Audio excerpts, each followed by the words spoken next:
아파트 주민들이 가득 모인 강당의 공기가 얇아질 만큼 싸늘했습니다. 단상 위에서는 경비원 교체 안건이 상정되었고 누군가는 박수를 치며 웃었습니다. 그때 자동문이 열리며 군복 차림의 한 인물이 들어왔습니다. 계급장은 별 하나. 모두가 술렁이는 사이 그 장성은 한 걸음 한 걸음 단상. 앞으로 다가가 초라한 청색 점퍼의 노인 앞에서 멈춰 섰습니다.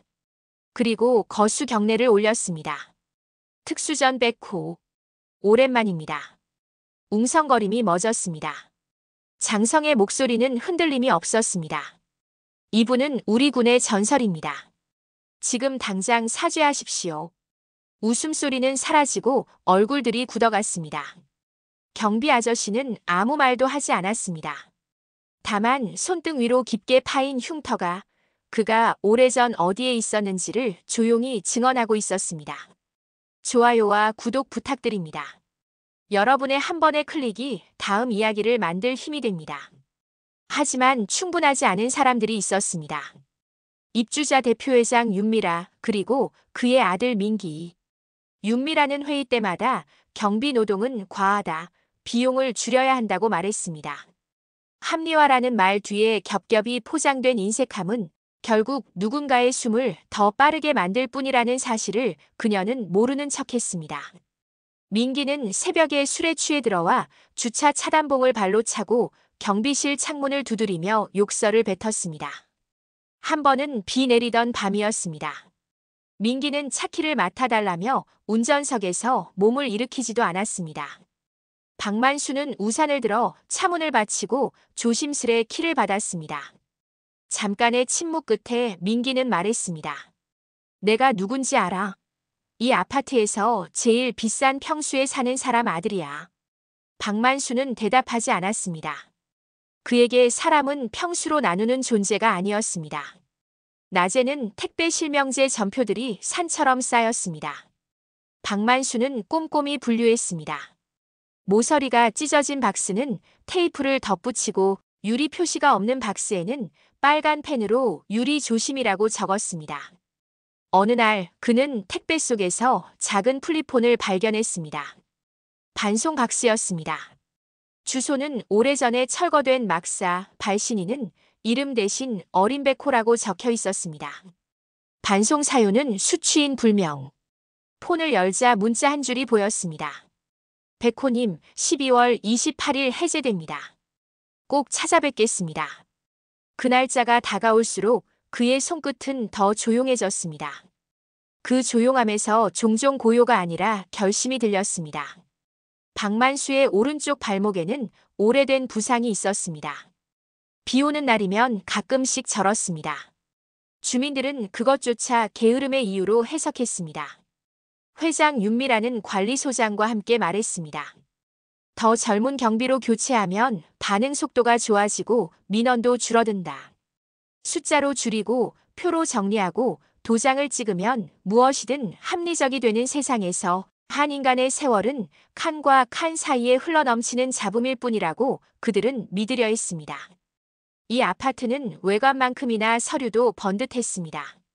최근 대대적으로 교체했다는 소방설비 명세서, 정기점검 결과표, 비상등 배선 교체 내역. 박만수는 그 종이들을 누구보다 가까이에서 보았습니다. 수치가 예쁘게 맞아떨어질수록 현장은 엉성해졌습니다. 테스트 버튼이 먹지 않는 비상등, 누전 차단기의 감도 이상, 스프링클러 헤드의 손때. 그리고 가장 무서운 건 아무도 관심을 가지지 않는다는 사실이었습니다.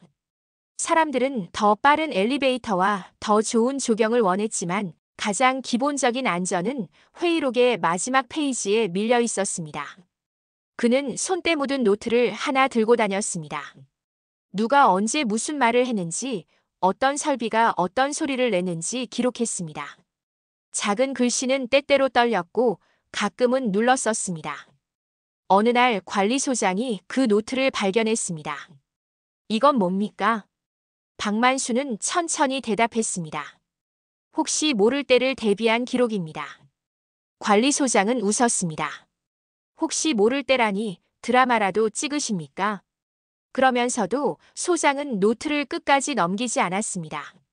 마지막 장에는 어느 계약서 사진이 붙어 있었기 때문입니다.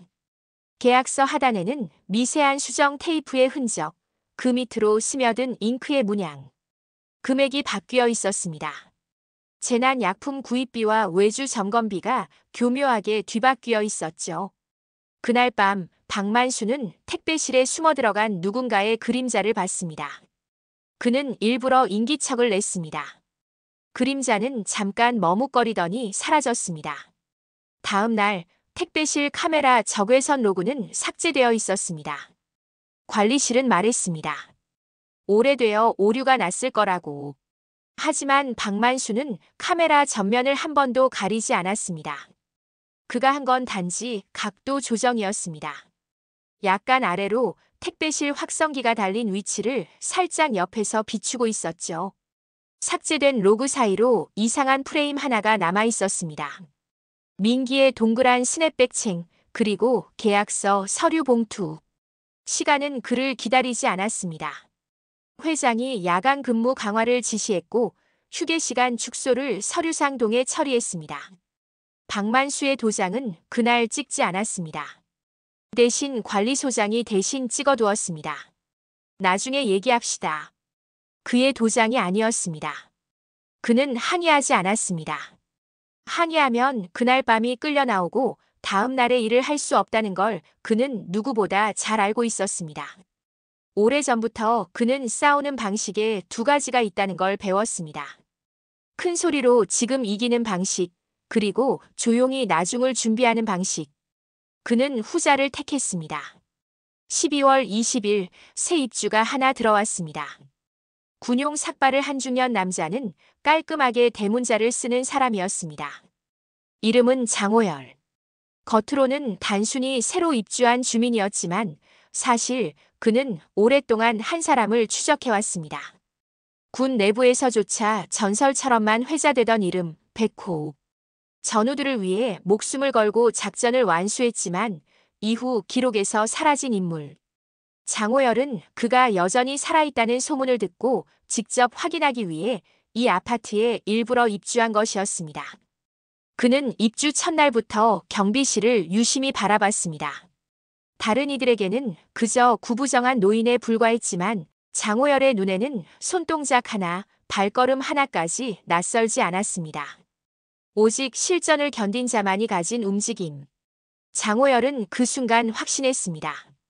전설의 백호가 바로 이 아파트 경비원 박만수라는 사실을.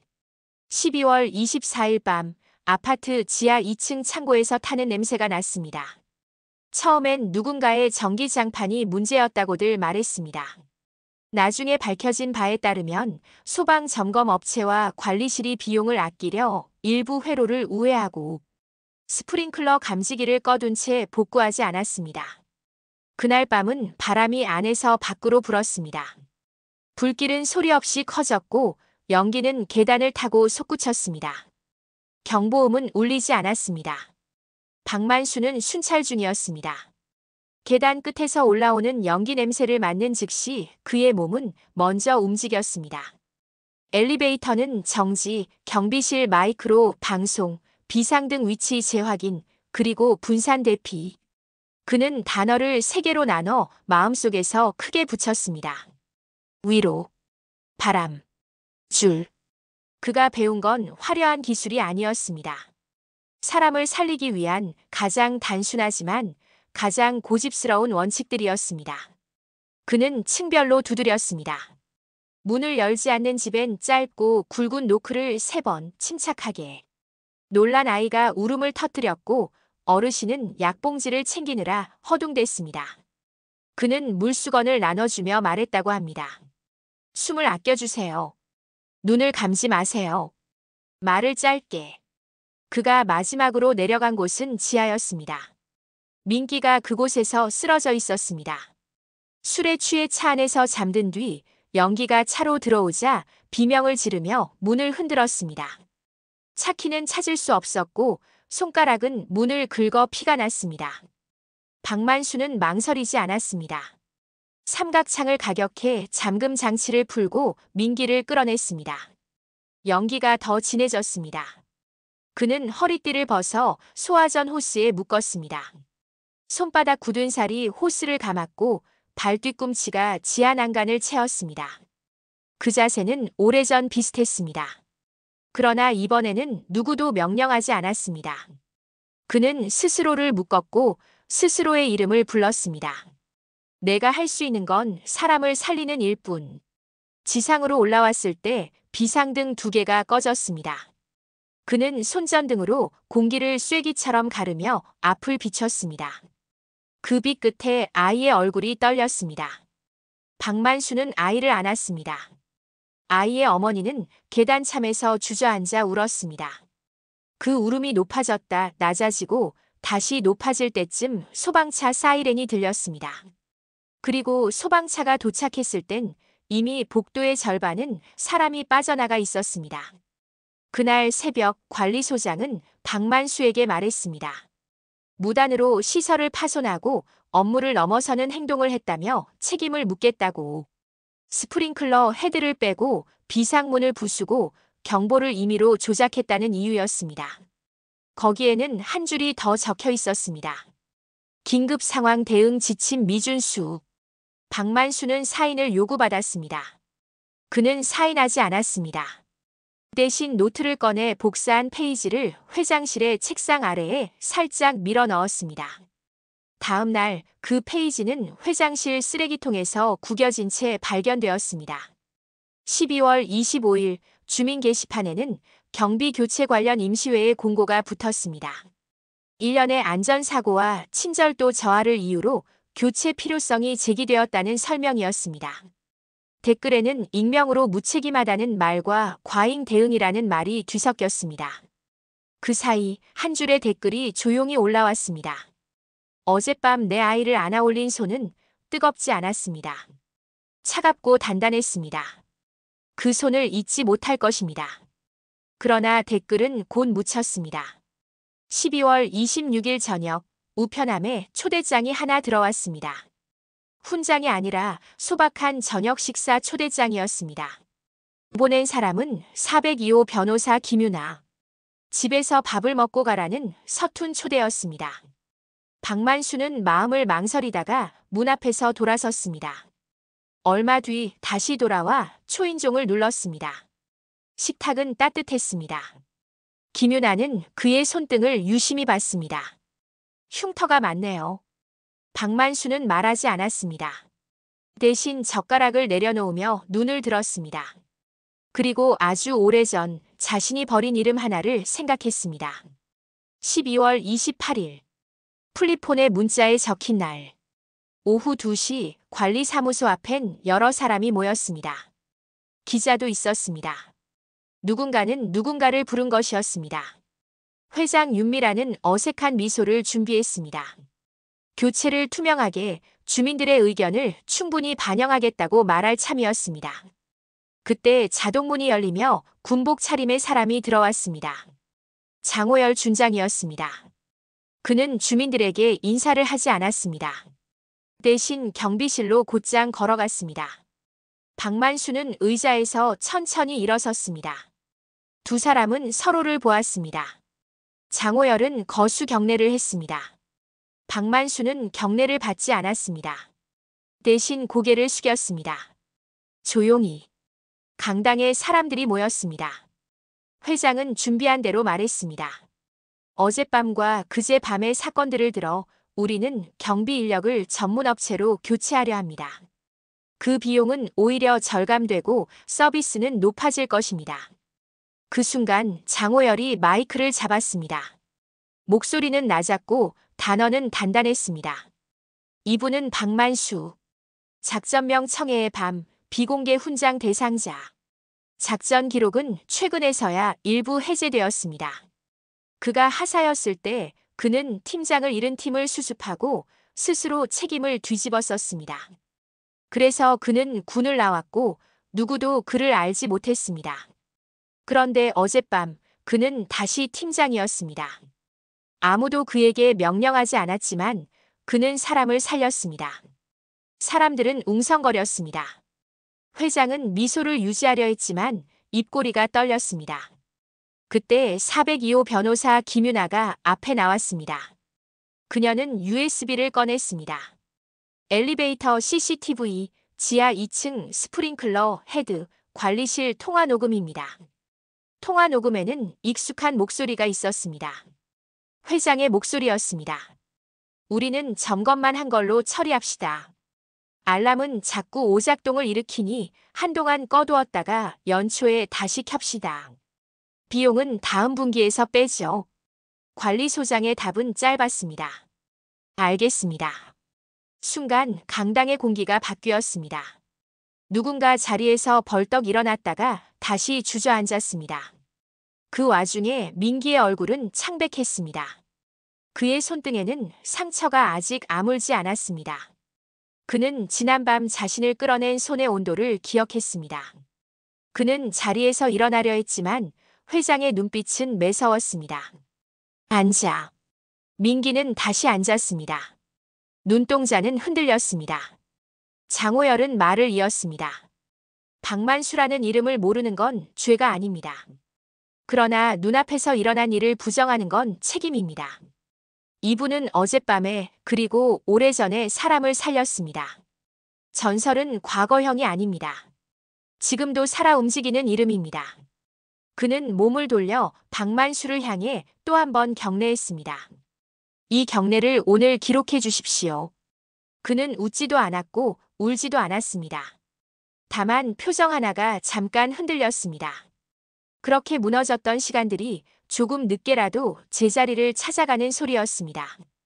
그때 402호 김윤아가 마이크를 다시 잡았습니다. 그녀는 손을 떨며 한 장의 종이를 꺼냈습니다. 친자 확인서였습니다. 모두가 숨을 멎었습니다. 김윤아는 말했습니다. 저는 입양하였습니다. 출생기록은 봉인되어 있었고 법원의 명령으로 지난달에야 일부가 열렸습니다. 생부의 이름은 기록에서 지워져 있었지만 혈액형과 유전자 표식이 남아 있었습니다. 저는 우연히도 이 아파트로 이사 왔고 그날 엘리베이터에서 뵌 손등의 흉터를 그리고 같은 표식의 오래된 열쇠고리를 보았습니다. 플리폰의 문자에 적힌 별명, 백호. 그걸 기억하고 있던 누군가가 제게 알려줬습니다. 어린 백호. 박만수는 입술을 굳게 다물었습니다. 그리고 아주 조용히 고개를 끄덕였습니다. 그는 오래전 젊은 날의 서툼으로 사랑을 놓쳤습니다. 그는 떠나야 했고 그는 말하지 못했습니다. 그 말하지 못한 한마디가 시간이 흘러 거대한 침묵이 되었습니다. 그러나 침묵은 끝날 수 있습니다.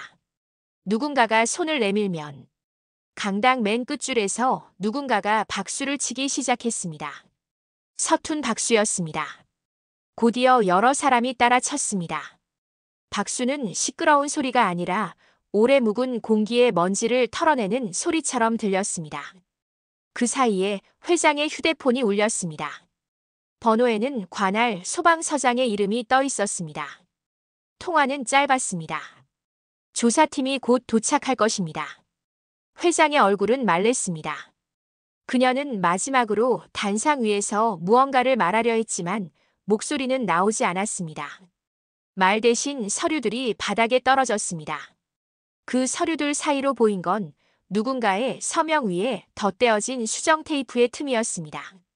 그날 저녁 민기는 경비실 문을 두드렸습니다. 그는 문턱을 넘지 못하고 서 있었습니다. 그는 입을 열었습니다. 말이 나오지 않았습니다. 고개를 숙였습니다. 손으로 얼굴을 가렸습니다. 그 손에서 술 냄새는 나지 않았습니다. 박만수는 의자를 당겼습니다. 앉으라고 말했습니다. 민기는 앉지 않았습니다. 대신 무릎을 꿇으려 했습니다. 박만수는 급히 그를 붙잡았습니다. 그리고 낮지만 또렷하게 말했습니다. 살리는 게 이기는 겁니다. 무릎은 내가 아닌 내가 살아야 할 날들을 위해 꿇지 마라. 민기는 울었습니다. 빗물 같은 울음이었습니다. 그 울음은 자신을 위해서만이 아니라 어젯밤 어두운 주차장의 공기를 위해서 오래전 자기 자신의 잔인함을 위해서 흘러내리는 것 같았습니다. 조사는 빠르게 진행되었습니다. 소방점검업체 대표는 도주하려다 공항에서 붙잡혔습니다. 관리소장은 모든 것이 회장의 지시였다고 진술했습니다. 그러나 이메일과 메시지는 둘의 책임을 함께 증명했습니다. 계약서 조작, 점검비 횡령, 안전설비 우회. 수치와 차트는 그들의 유려함을 더 이상 감출 수 없었습니다.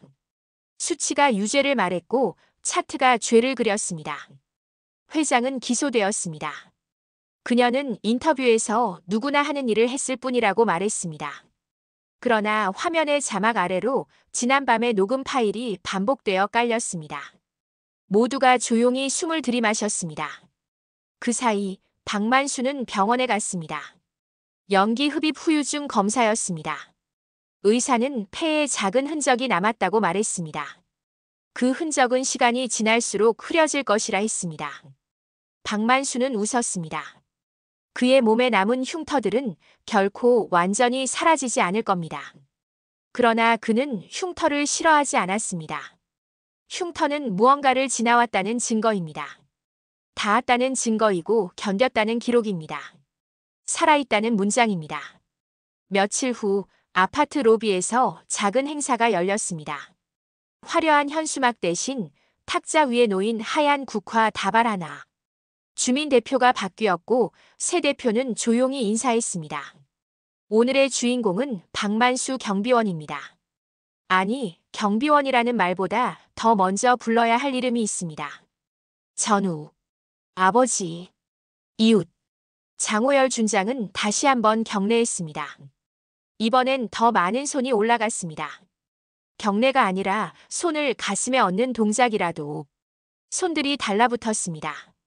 박만수는 고개를 숙였습니다. 그리고 멀리 한 곳을 바라보았습니다. 오래전 자기 자신이 서 있던 곳. 그는 그곳을 향해 마음속으로 경례했습니다.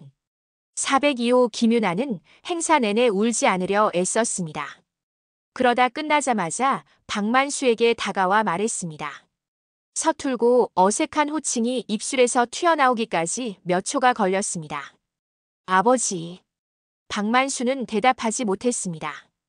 그는 대신 손을 내밀었습니다. 서로의 손바닥이 닿았고 체온이 겹쳤습니다. 이 순간을 위해 지나온 시간들이 한꺼번에 숨을 쉬었습니다. 그는 말했습니다. 늦어서 미안하다. 김윤아는 대답했습니다. 늦게라도 와줘서 고맙다. 그날 이후 아파트엔 작은 변화들이 일어났습니다. 경비원 휴게실의 곰팡이는 제거되었고 작은 창문이 달렸습니다. 야간 근무 수당은 정확히 지급되었습니다. 무엇보다 가장 큰 변화는 사람들이 눈을 들기 시작했다는 점이었습니다. 택배를 건네는 손과 그 손을 받는 손 사이에 오래된 예의가 다시 놓였습니다. 아이들은 학교에서 돌아오며 경비 아저씨에게 먼저 인사했습니다. 아침에 현관에서 만난 어르신들은 천천히 걸음을 멈추고 안부를 물었습니다. 그 안부는 형식이 아니었고 기다리는 답이 있는 질문이었습니다. 박만수는 그 후로도 경비실을 지켰습니다. 하지만 한 가지가 달라졌습니다. 그는 더 이상 혼자가 아니었습니다. 402호에 불이 켜지면 누군가가 내려와 따뜻한 차를 올려놓고 갔습니다. 가끔은 장호열이 들렀습니다. 그들은 군 얘기를 하지 않았습니다. 대신 오늘 어린이가 떨어뜨린 장난감 얘기나 택배실에 들어온 새 향초 냄새가 좋았다느니 같은 이야기를 했습니다. 그 소소함 속에 삶은 깊어졌습니다. 그는 새로 시작된 일요일마다 약속을 하나 정했습니다. 아파트 경비 노동자와 미화원, 시설기사의 권리를 위한 작은 모임. 그는 그 모임의 가장 늙은 회원이었지만 누구보다 먼저 와서 의자를 닦았습니다. 그 모임의 이름은 한 줄로 정리되었습니다. 살리는 사람들. 아파트 단지 입구에는 오래지 않아 작은 명패가 붙었습니다. 박만수 경비원의 이름이 아니라 그의 말 한 줄. 살리는 게 이기는 일입니다. 사람들은 그 명패에 고개를 끄덕였습니다. 한때 누군가의 실수로 꺼졌던 비상등은 다시 켜졌고 이번엔 오래 꺼지지 않았습니다. 비상등의 빛은 밝지 않았습니다. 그러나 어둠 속에서 그 작은 빛이 길이 된다는 건 그날 밤 모두가 알게 된 사실이었습니다. 시간이 더 지나 회장의 재판은 끝났습니다. 유죄, 집행유예 없이 실형, 횡령, 배임, 안전설비 파괴. 그녀는 마지막 변론에서 말했다고 합니다. 모두가 조금씩 하는 관행이었다고. 그러나 판사는 조용히 말했다고 전해집니다. 관행이 죄를 관행이 아니게 만들지 않는다. 나쁜 관행은 그저 오래된 나쁜 선택들일 뿐이다. 그날 판결문을 챙겨 나온 김윤아는 법원 앞에서 아버지를 안았습니다. 언론은 두 사람의 얼굴을 찍으려 했지만 두 사람은 카메라를 보지 않았습니다. 그냥 서로를 바라봤습니다. 그리고 웃었습니다. 늦게 시작된 가족의 사진은 그날의 햇빛 속에서 조용히 찍혔습니다. 박만수는 가끔 그 플립폰을 꺼냈습니다. 화면은 어둡고 폰은 낡았지만 그 안에는 지워지지 않는 문자 하나가 여전히 남아 있었습니다. 어린 백호. 그는 새벽 근무를 마치고 흰 기침을 한 번 하고 경비실 문 앞에 서서 어제를 떠올렸습니다. 그리고 오늘을 다짐했습니다. 오늘도 사람을 안전하게 집으로 보내자. 그것이면 충분하다. 그러나 이제 그는 알았습니다. 충분하다는 말이 그저 겨우라는 뜻만은 아니라는 것을. 충분하다는 건 같은 마음을 가진 사람들이 곁에 있다는 의미라는 것을. 어느 봄날 저녁 로비에 군복을 입은 청년 하나가 들어왔습니다. 그는 박만수를 찾아와 한동안 말없이 서 있었습니다. 그리고 갑자기 거수 경례를 했습니다. 이유를 묻자 그는 귓속말처럼 말했습니다. 어릴 때 저를 데리고 불길 사이를 걸어 나왔던 손의 온도를 기억합니다. 그때는 몰랐습니다. 그 손이 얼마나 무겁고 얼마나 단단했는지. 지금은 압니다.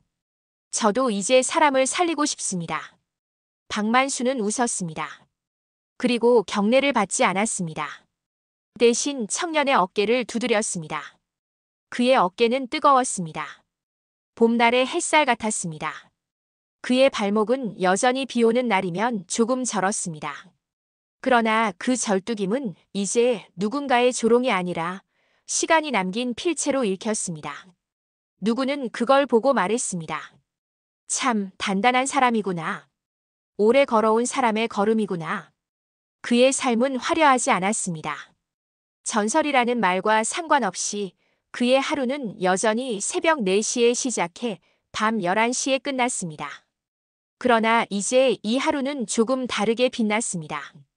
복도 끝 비상등 아래에 선 그의 뒷모습이 누군가의 안심이 되었고 누군가의 길이 되었습니다. 겉으로는 초라했지만 그의 정체는 끝내 숨지 않았습니다. 그 정체는 아무도 빼앗을 수 없는 것, 사람을 살리는 마음이었습니다. 이야기를 마무리하며 한 줄을 남기고 싶습니다. 우리는 종종 이름표를 보고 사람을 판단합니다.